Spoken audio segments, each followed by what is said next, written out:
my hope for every person is that you realize what you're good at. A lot of my friends are getting to points in their careers where they're really in their element. They've like finally found what they're like supposed to do in some ways. Welcome to the Common Threads. During each episode, we'll travel through time to explore the childhoods, influences, and habits of the people behind some of the world's leading companies, movements, and ideas.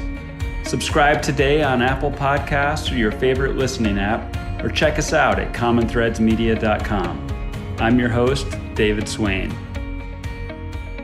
Today we're talking with Sandra Liu Huang, who leads technology at the Chan Zuckerberg Initiative, the philanthropy started by Mark Zuckerberg and his wife, Priscilla Chan. Sandra has had a front row seat to many of the great companies in technology over the past decade.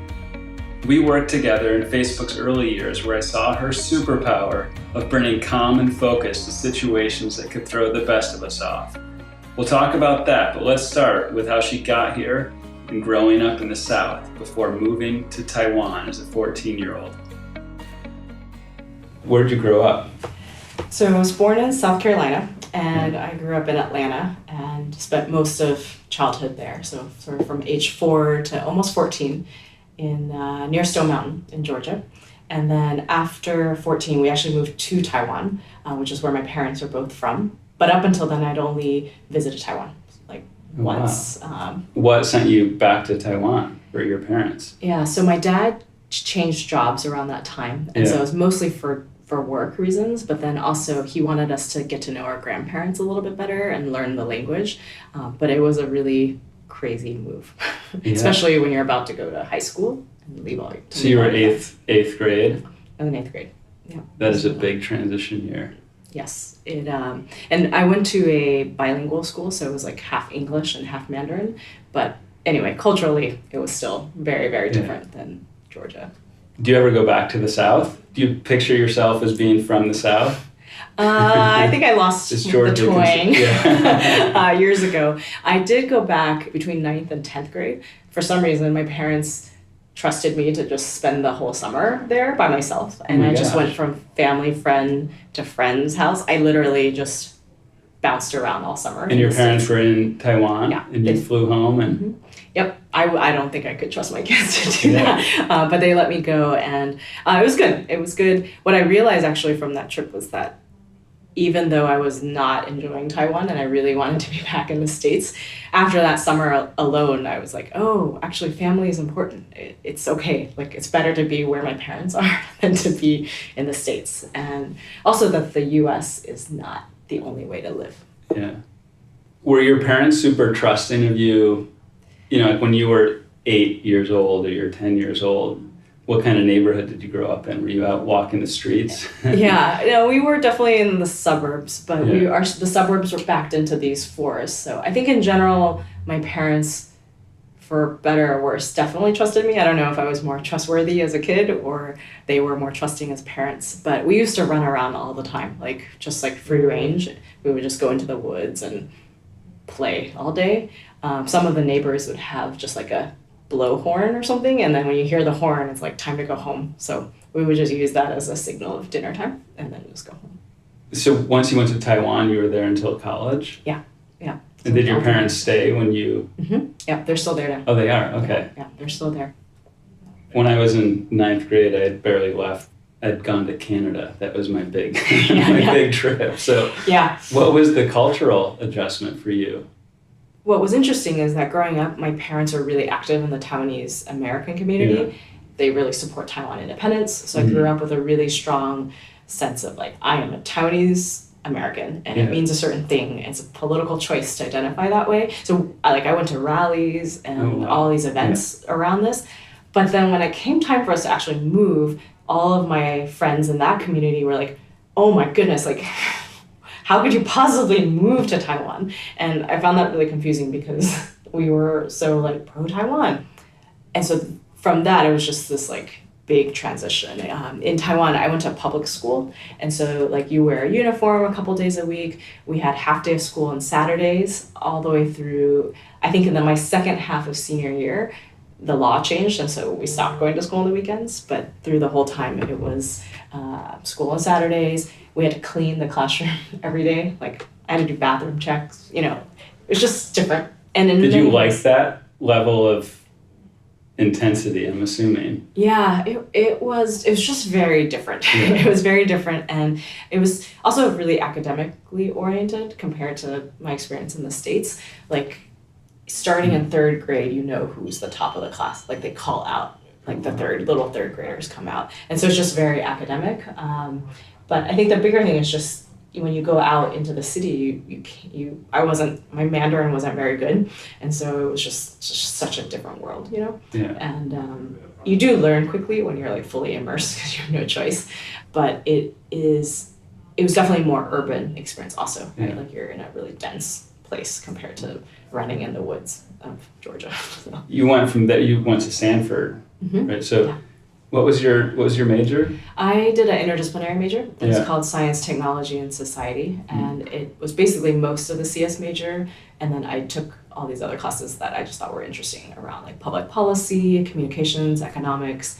In many ways, my college friends sort of look at my career and like, oh, it's exactly that. Yeah. Even though I didn't quite Right. realize it, even myself along the way. But it was a mix of basically how to think about building technology and having it actually impact the world we live in. Yeah.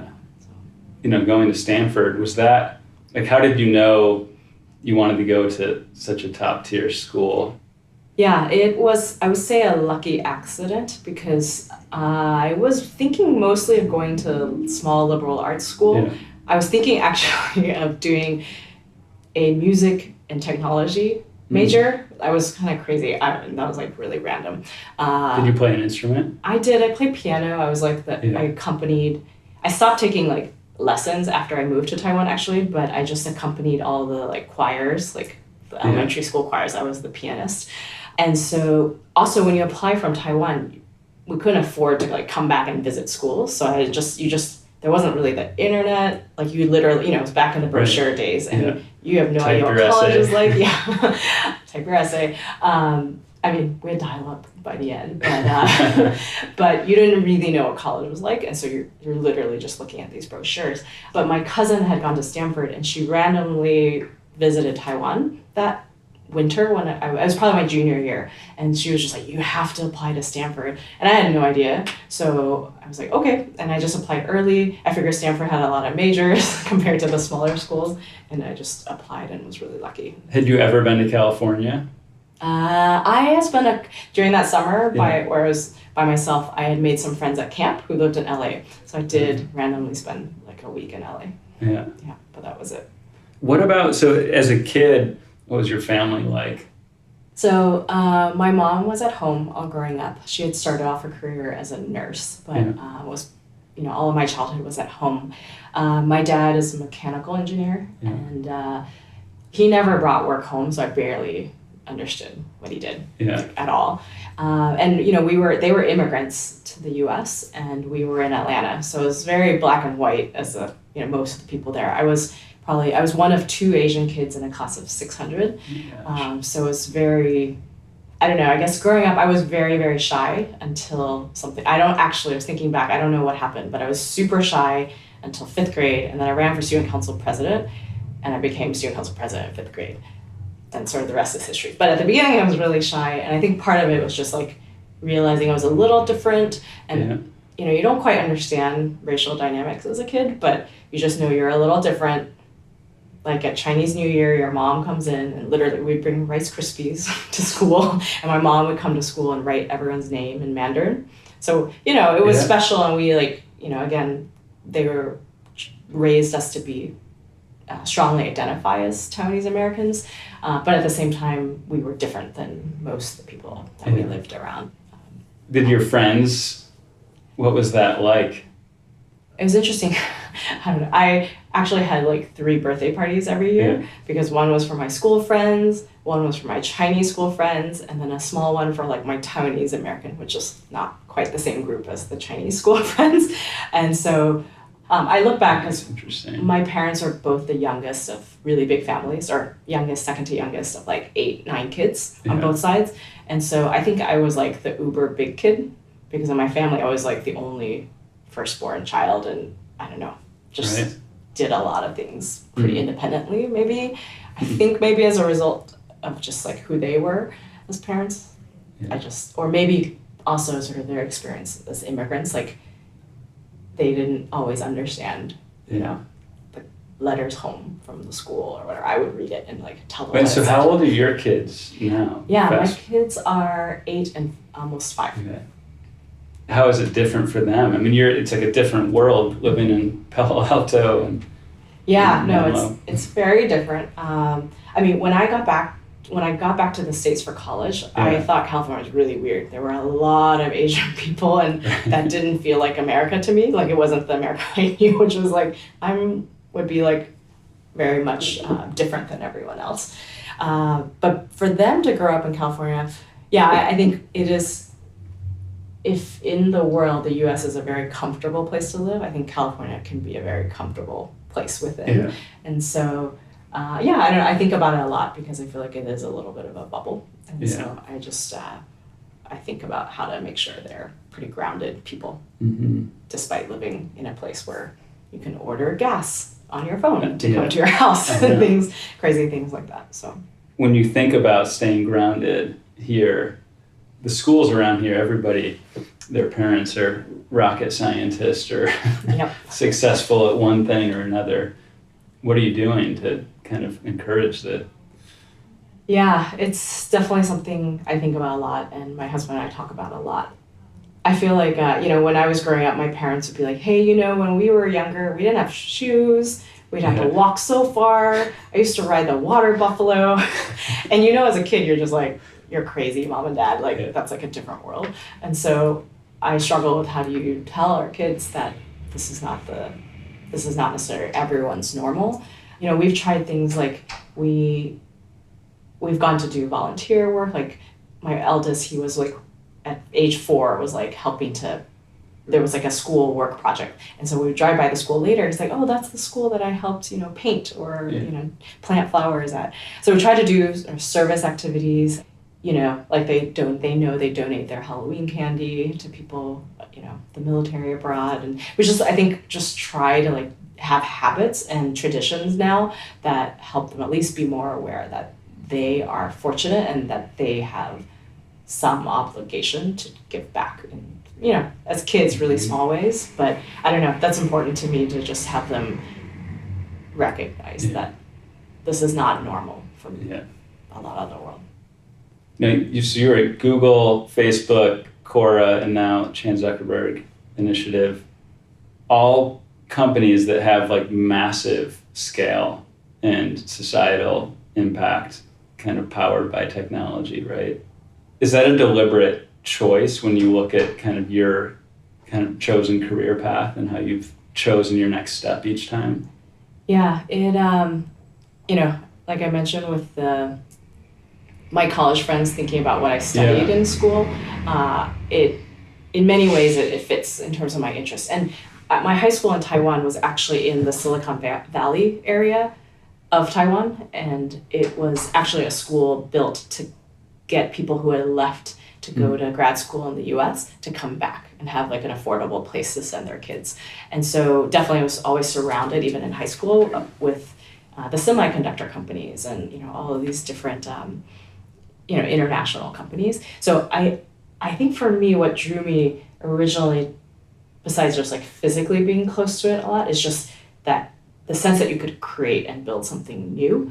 And I think probably the couple of themes that were consistent through my career, some of it you realize in hindsight, not all of it was super deliberate, but it was just, I wanted to be working with people who are wanting to build something new and try to do it in a really mission-oriented way. Like I think all these companies really are mission-driven and really want to create tools that are helpful to people's lives. And for many reasons, they've been able to reach scale. But my time at those companies were always sort of at the earlier end, because I think for me, I'm just drawn to that creation phase, not just of the products, but also of the organizations, And then probably the other theme for me is just learning. And the transitions have all been around like, oh, where might I learn more? And I'd always wanted to go to smaller and smaller places because you kind of get to, I don't know, Closer. you're at those startup mode. There's more to do than people. And so that's exciting to me to be in those situations. The self-awareness to learn that about yourself, that you like that creation phase, is that something that you've really thought about over time, or is it you kind of naturally know I want to go to? Yeah, I think when I left Google, I did want to go to a smaller place. Yeah. And so I knew that at some point I would want to. And it wasn't easy to leave Google at that point. How big was Google? Probably about 16,000 employees. And how big was it when you joined? About 2,000. Okay. And so, at some point you can't really feel the size of the company anymore. It's just big. So I knew I wanted to. And Facebook at the time wasn't tiny. It was like 400 people. Mm-hmm. But when I got there, I quickly realized, many things are actually figured out even earlier at the beginning. And so I knew even then that I did want to try. And I think I had mentors who just encouraged me to spend the early part of my career optimizing for learning. Mm-hmm. And so I had that as a value of like, okay, I have some flexibility now, so let me try different things, And now looking back, I'm like, okay, no, I really do love that phase, which is what draws me to Chan Zuckerberg now. Yeah. When we worked together on Facebook platform in 2008, 2009, one of the things that I remember the most about you is being able to bring kind of order and vision to the chaos. Is that naturally who you are? Did you learn that? Yeah, I think there's some part of me that is always like that, in the sense that there's this funny story that I would always plan my birthday parties, and I would have 3 a year. There was one birthday party where I planned this massive scavenger hunt at the mall. I don't know, I must have been no more than 10 or 11. Yeah. I was calling all these stores, would you hold my clues? My friends are gonna come. And I was so proud of this game I had created, but it turned out I made it really too hard. The friends had to traverse the mall 10 times. Right. And by the end, everyone's really mad at me because they were tired. But I think there's part of me that's always loved to pull people together and just do stuff for people, if that makes sense. And also, I was a camp counselor pretty early on, and at this one camp, they really talked about servant leadership. And I don't know, something with that, even at a really young age, really resonated. It's leaders, you lead because you model, you do things. And I both enjoy doing things, and I also realized at some point to do bigger things, you need to bring people along. And so that's always been some part, of who I am. And I've been lucky to be able to apply it at work, which I think, is always a plus. The scale of Facebook and Google and Quora, you're constantly confronted with roadblocks and challenges, but being able to stay positive through that. Yeah, that's interesting. Yeah, people will say that I'm calm or graceful under pressure. Do you feel that way on the inside? Definitely moments of freak out. Definitely moments of freak out. Certainly with some of the crises and things that we've dealt with. But I think, to me, I just know it's not that productive to really go there and indulge in the freak out, and that it's actually the thing that's always clear is no matter what problem, I feel pretty confident we can do something, and we can do something better if we're calm about it versus if we're actually freaking out. And so I think that's sort of part of my leadership style now, that and I've dealt with lots of crises, bugs, other problems.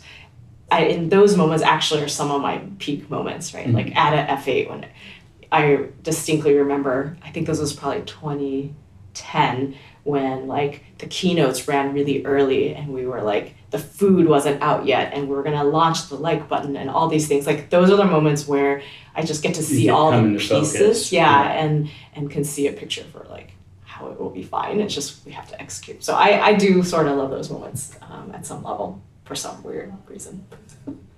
What do you do for staying productive, staying motivated? When you hit a wall, I look back at my time at Quora, where I think overall the team and the company, we managed it. There weren't a lot of fire drills compared to other maybe startups. And so definitely thought about this question, because in some ways, if you talk to the executive team, everyone sort of is at their best at some of these moments of maybe not crisis, but just like high pressure. But there wasn't always high pressure situations along the way, interestingly. So I think, especially as a product manager, you can sort of create those moments, though, whether it's around a launch or a milestone.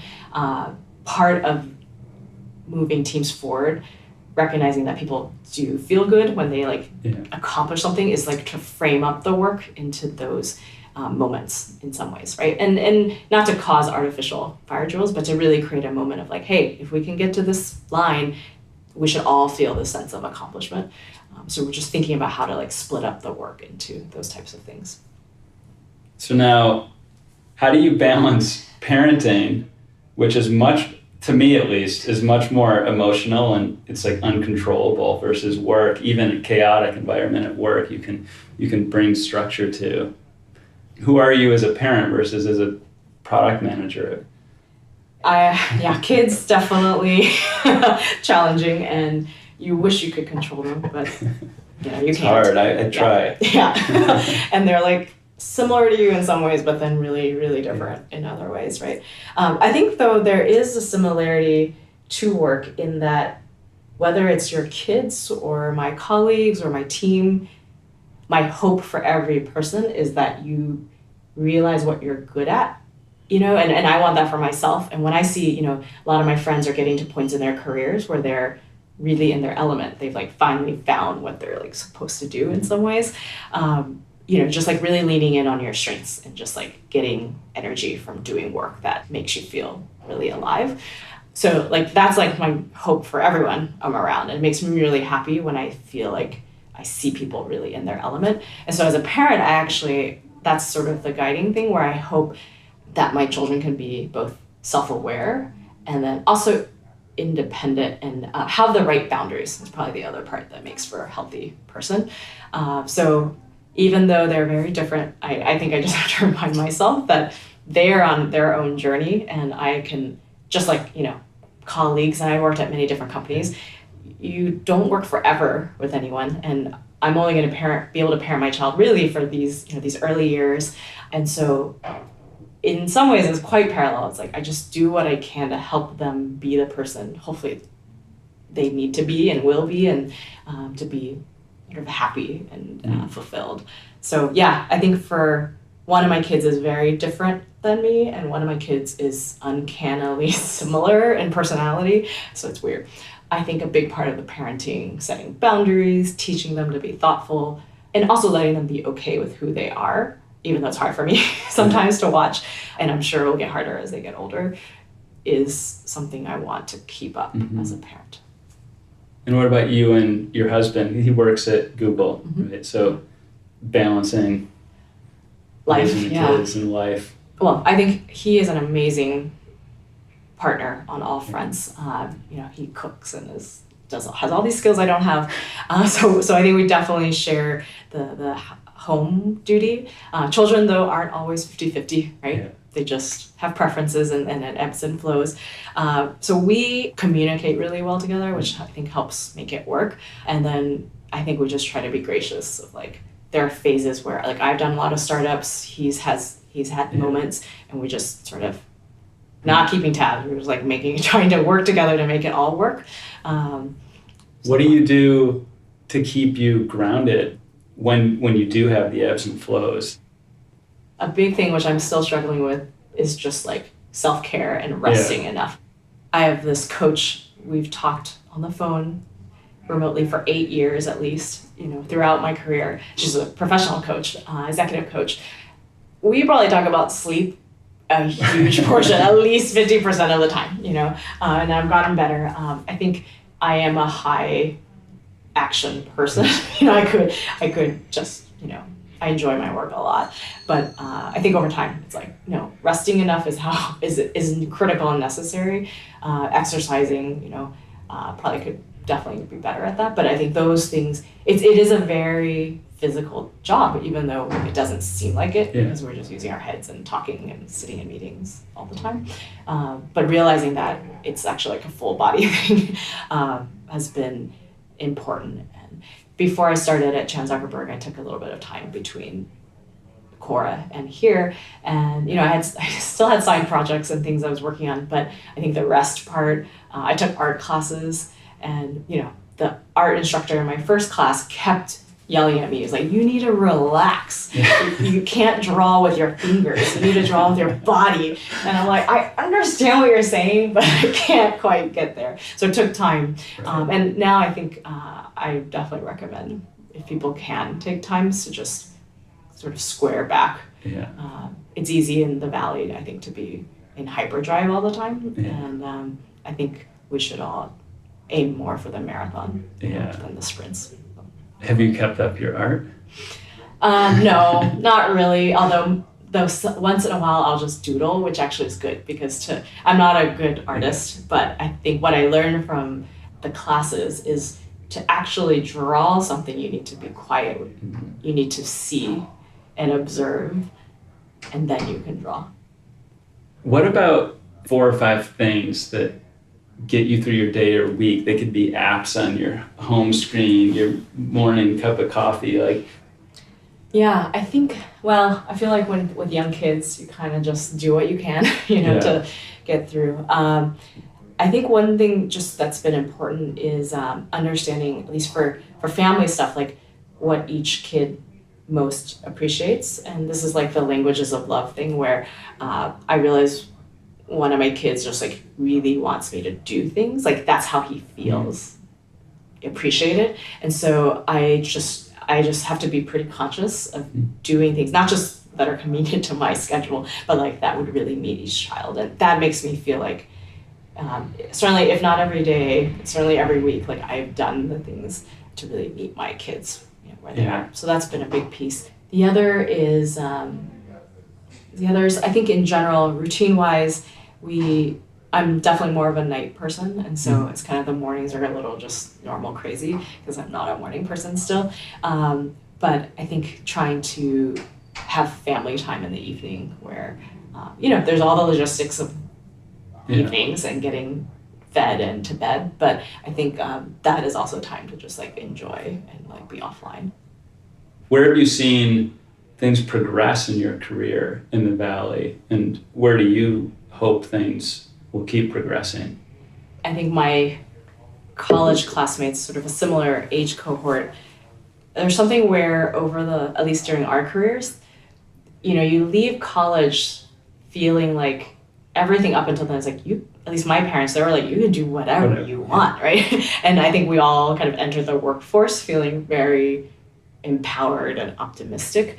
You realize that actually, at some point in your career, it's not exactly, it's not that easy necessarily, right? It's not quite as straightforward. Like the business world, like the world is complex. It's not like you get good grades and you'll just definitely progress.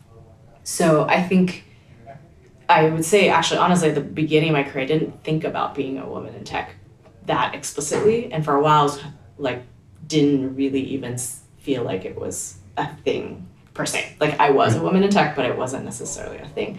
Honestly, it just took sort of more time in my career to realize, no, there are certain things that we need to talk about. And it's important as a leader to acknowledge that. But that was a journey, actually, honestly, for me over the last, over my career. I think where we are now, I think a lot of the recent dialogue is great.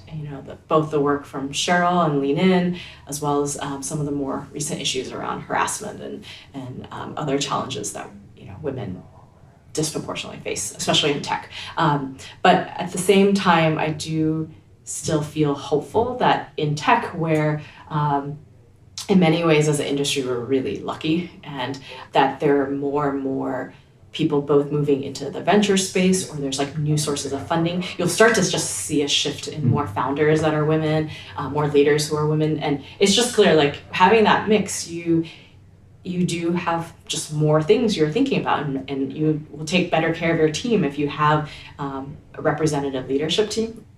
I've both personally seen the value of that and benefited from that, and just think we still have a long ways to go. But in some ways, I'm hopeful that tech can really be ambitious on this front, because we're ambitious in all sorts of other fronts, and hopefully we can lead and model and literally and innovate. Like, what are the workplace policies that could shift to really support really not just women, like families better? What are the programs, or what are the things that we can do more systematically to improve things? A lot of us out here in the Valley are younger when we're put in those situations too. Yeah. Like having hard conversations, like learning to do that. Like, how do you raise these issues? I've definitely grown a lot as a people manager and as a leader. I think probably the core that's always been there is the idea of servant leadership. Yeah. So that has helped me sort of feel like, for better or worse, feel like, I got to model and do the work to be a leader. And so I think that's like one theme. I think the other theme that I've learned probably more recent years is just the value of being direct. And I'm trying to do that more. But I also think, I honestly believe like getting feedback is a gift, right? And if I can do things to help my team get better by being direct, and like, that could be sharing where I'm at in my own journey, that's really valuable, right? And I guess it does tie together. It's like I've optimized for learning in my own career. I also am a very strengths-oriented person. Like the idea of just like working in your strength is like, that's what I think everyone should do, ideally. Like that would be awesome if the world could enable that. And so like those things mean for me that being direct, realizing everyone's on a journey, like I am, as well as like my team, and doing whatever I can to like give feedback to help people sort of become more of who they are. That's just like something that I strive to do. Are there any things that are kind of like your unique go-tos? In terms of like feedback or things Feedback or just in a meeting? Yeah, for me, and again, as a product manager, I think you learn to operate in a very interdisciplinary way, because sometimes you're working with engineers, sometimes you're working with finance, sometimes you're working with legal, with the communications team. So you're working with a lot of different fields, experts from different fields. So I think a big part of what makes me good at what I do is being pretty empathetic to other people, but also creating, I would say, maybe like a safe environment to surface ideas. Like this, I don't know if everyone agrees with this, but I really think that if we get the best ideas out there and we trust each other, that a team will have great results. Like I just like fundamentally believe in the power of an interdisciplinary diverse team. It's hard, and someone has to like create a platform to make it safe for the ideas to come out. And then someone sort of needs to like glue it together and get the team to a holistic direction, right? Like the worst case is like, just tons of ideas and no forward momentum. But part of like what I see my job is like, let's get the great ideas, really hear them, and then create a strategy that like is better for having had all those ideas on the table. So like when I run meetings or lead teams, it's around like, that's like important value. Like how do we like hear from the perspectives that we have and then move forward? So Chan Zuckerberg Initiative, what brought you here and what are you hoping for? Yeah. So after I left Quora, I was looking for an opportunity that would still leverage and be able to let me build products and people, organizations, but also something that had a little more tangible impact on the world. Mostly build consumer tech software products. And for me, Chan Zuckerberg is a very unique model, and I'm here because of the combination of Mark and Priscilla. Mark, we all know, is like the tech visionary and thinks about scale and impact. Priscilla is a practitioner, and she's a doctor and an educator, and really pushes us to be close to the work. And I really think that combination makes CZI a unique vehicle to potentially impact some really important areas. And so my role here is certainly on the technology side, which is more my experience, but I am super excited to see us bring together a team of experts from whether it's academia or government or philanthropy on top of technologists to really actually try to solve some really challenging problems that I don't really see other organizations quite solving. And are there problems where you're digging in personally more than others right now? Honestly, right now I'm doing a lot of org setup type things, so kind of a little bit across. But we work in science, education, as well as opportunity, and they are three distinct areas of focus for us, but there are also a lot of adjacencies, and there are also a lot of patterns across, which is like, how will CZI bring technology, bring grant making, bring policy and advocacy to each of these problems? So I'm sort of thinking about them at a meta level right this moment. That was Sandra Liu Huang talking with us in November 2017 at CZI's office in Palo Alto, California. It's going to be exciting to see what she's able to get done with Mark, Priscilla, and the team at CZI. Thanks for listening to our show this week. If you want to find out more or give us your feedback, go to commonthreadsmedia.com or leave us a comment on Instagram or Facebook. You can subscribe to our podcast at Apple Podcasts or wherever you listen. Thanks to Alicia Barrett, who edited the show. You've been listening to The Common Threads from Common Threads Media.